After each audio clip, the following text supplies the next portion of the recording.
ஆண்டவரும் இரட்சகருமாகிய இயேசு கிறிஸ்துவின் விலையேறப்பெற்ற நாமத்தினாலே உங்கள் யாவருக்கும் என் அன்பின் ஸ்தோத்திரத்தை இந்த காலை வேளையில் உங்களுக்கு தெரியப்படுத்துகிறேன்.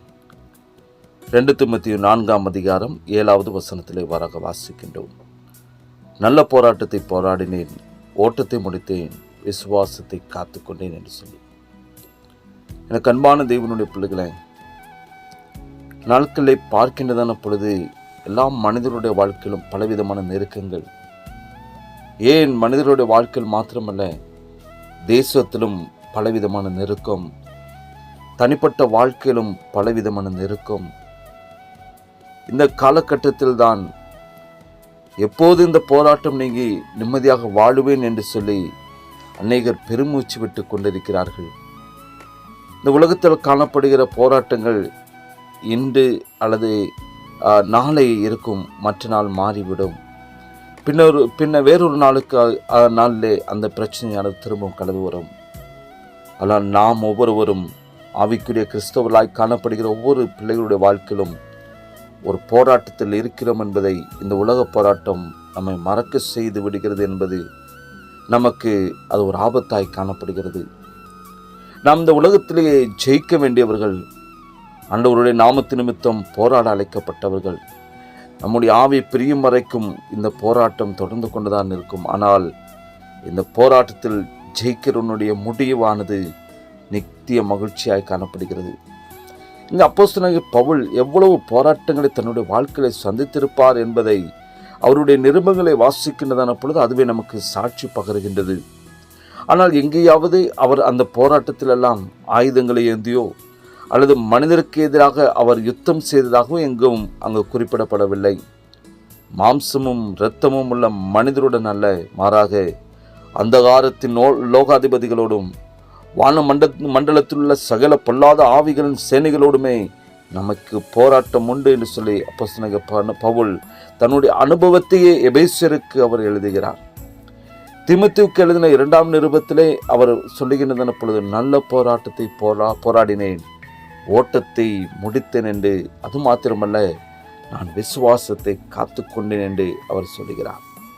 அப்படியான இந்த உலகமும் நம்முடைய சத்துருவும் நம்மை விசுவாசத்திலிருந்து வீழ்த்தி போடுவதற்காக அவன் வகை பார்த்து நம்முடன் போராடுகின்றன என்பதை நாம் நன்றாக உணர்ந்து கொள்ள வேண்டும்.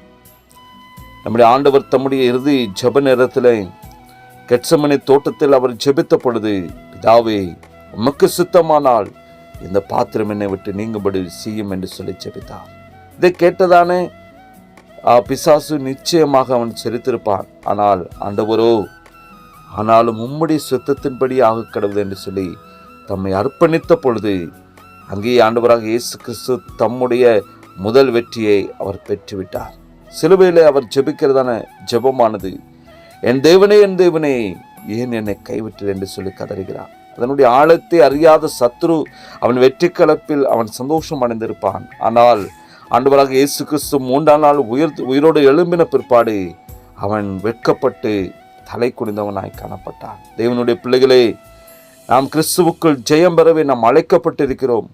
ஆகவே உலகம் கொண்டு வருகிறதான எந்த விதமான போராட்டத்தையும் கண்டு நீங்கள் மனம் கலங்காதவர்களாக, சோர்ந்து போகாதவர்களாக, பலவீனம் அடையாதவர்களாக, கர்த்தருக்காக யாவையும் ஜெயிக்க வேண்டும் என்ற அந்த நோக்கத்தோடு கூட மனம் தளராமல் கர்த்தருக்காக எழும்பி நிற்க வேண்டும் என்று சொல்லி இந்த காலை வேளையில் பரிசுத்த ஆவியானவர் வாஞ்சிக்கிறார். வாழ்க்கையிலே போராட்டங்கள் வரும், பிரச்சனைகள் வரும், நிந்தைகள் வரும், அவமானங்கள் வரும். வேலை கண்டு ஒரு நாளும் மனம் தளராதவர்களாக, நம் ஒவ்வொருவரும் ஜெயிக்க பிறந்தவர்கள், வெற்றி பெறும்படியாக அழைக்கப்பட்டவர்கள். அந்த வெற்றியை நோக்கிதான் நாம் ஒரு போராட்டத்திலே களத்தில் நாம் நிற்கிறோம். அதனால் நம்முடைய வாழ்க்கையில நல்ல போராட்டத்தை போராடும்படியாக அழைக்கப்பட்ட நம்முடைய வாழ்க்கையில இவைகளை கண்டு அஞ்சாதவர்களாக, மனம் தளர்ந்து போகாதவர்களாக கர்த்தர் அழைத்தார் என்று சொன்னால் முடிவு பரிந்தும் நம்மை வழிநடத்தவர் போதுமானவர். அவருடைய கரத்தில் நம்மை அர்ப்பணிப்போம். நல்ல போராட்டத்தை போராடும்படியாய் பரிசுத்த ஆவியானவர் உங்கள் யாவரோடும் கூட இருந்து கிருபைகளை தந்து, பலத்தை தந்து, சத்துவத்தை தந்து வழி நடத்துவார். செபிக்கலாமா? நேசிக்கிறதான அன்பின் நல்ல தகப்பனே, அப்போ ஆசீர்வதிக்கப்பட்ட அந்த காலை வேளைக்காய் ஸ்தோத்திரிக்கிற ஆண்டவரே, நாங்கள் கிறிஸ்துவுக்கு நல்ல போராட்டத்தும் போராடி ஆண்டவரே, உலகத்தையும் சத்துருவையும் ஜெயமெடுக்க தகப்பனே யாவருக்கும் அப்படிப்பட்ட பலத்தையும் கிருபைகளையும் இந்த காலை பொழுதில் நீர் கொடுத்து வழி நடத்துங்க ஆண்டவரே.